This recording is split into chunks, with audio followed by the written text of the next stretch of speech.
up guys, David here, and the iPhone 6s has had itself quite the year when it comes to speed tests. It started off by beating the then speed test champ in the Galaxy Note 5, and then went on to beat the Nexus 6P, the Lumia 950 XL, the Snapdragon variant of the Galaxy S7, the Exynos variant of the Galaxy S7, which beat the HTC 10 and LG G5, and then most recently it defended its title against the OnePlus 3. And today it has come full circle, going up against the successor to the phone that it started off against in the Galaxy Note 7. Taking a look at the spec sheet, the Note 7 is packing the Snapdragon 820 processor with 4GB of RAM, while the iPhone 6s has Apple's dual-core A9 chip to go along with 2GB of RAM. Will the Note 7 take back the speed test title that the Note 5 lost, or will the iPhone 6s pull off what has never been done here at PhoneBuff and go undefeated in its life cycle? On your mark, get set, go! Alright, so both phones jump right into the first row of system apps, taking a selfie as they make their way onto the gaming row, with the Note 7 having a split-second lead over the iPhone 6s as each phone works on loading up Asphalt 8. But as we've seen the iPhone do time and again, that split-second lead has been obliterated, with the iPhone 6s passing the Note 7 in Asphalt 8 and already finishing up with Angry Birds. So early in the speed test, the iPhone 6s has already built itself a nice little cushion, now being more than a full app ahead of the Galaxy Note 7.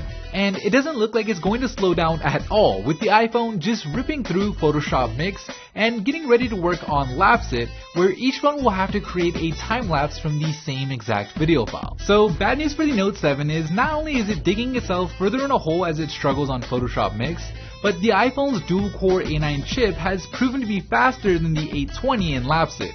So the iPhone continues to add on to its lead as it is just about done working on Lapse-It and looks to move on to ESPN. Alright, so as the Note 7 finally starts working on Lapse-It, the iPhone begins working on Netflix. So only a few more apps are left in this first lap for the iPhone, and man, it has built itself a huge lead over the Note 7.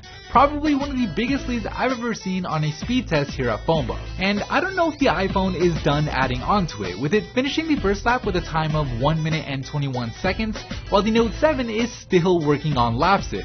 So we may just end up seeing the impossible here, with the iPhone having a shot at lapping the Note 7.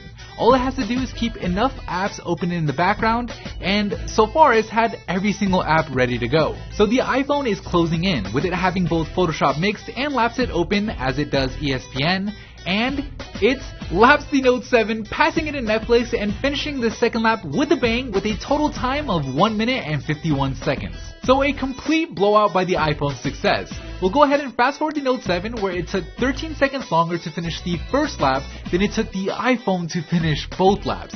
The Note's total time came in almost a full minute later at 2 minutes and 49 seconds.